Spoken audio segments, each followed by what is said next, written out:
pull out your reaction map that has the reactions of alcohols being oxidized to form aldehydes or ketones, and make sure that it has, or that you add, the reverse reaction where you use a reducing agent like H2 with a catalyst or some other reducing agent that your textbook talks about. So as long as you have this sketched on your reaction map in a useful way, then it's pretty straightforward to answer a question like this. There's a cyclohexyl group with an aldehyde. What happens if that reacts with H2 in the presence of a palladium catalyst?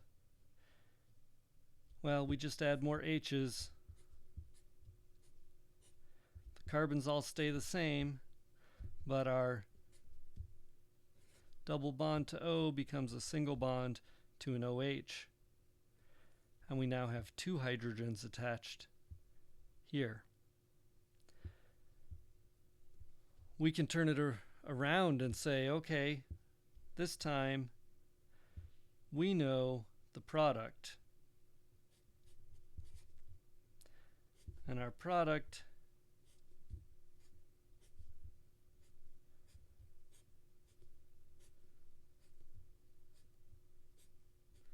is this big complicated molecule, these aromatic rings, and an ether over here, and an alcohol. And this was made by adding H2 in the presence of a catalyst. So what was our original molecule? Focus in on the group that was reduced. This is the group that had H's added to it.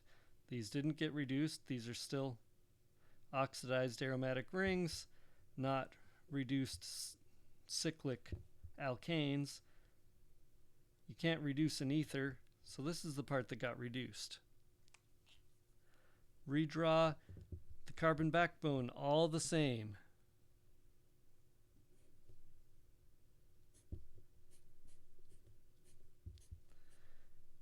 Everything that did not react stays the same.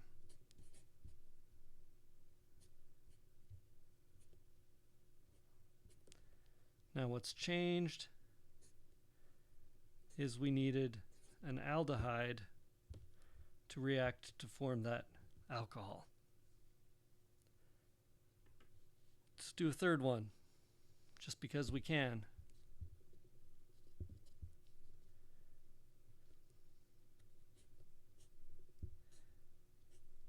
Here we have our structure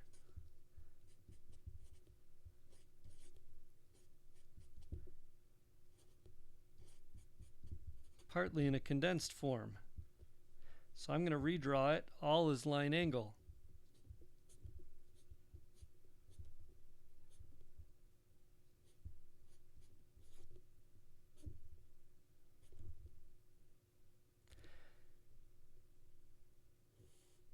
Do the reduction reaction.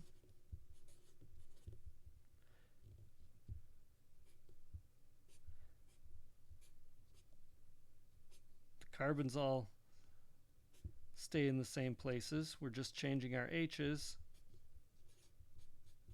So we've added two H's now, one to the oxygen and one to this carbon here that's an implicit H. And I could write it out in this partially condensed, partially line angle form. I could retranslate it to this. There's my CH2. This is now a CHOH. And then we move back to our next methylene group and methyl group to end out the molecule. So we know how to translate between. We can always do that as needed.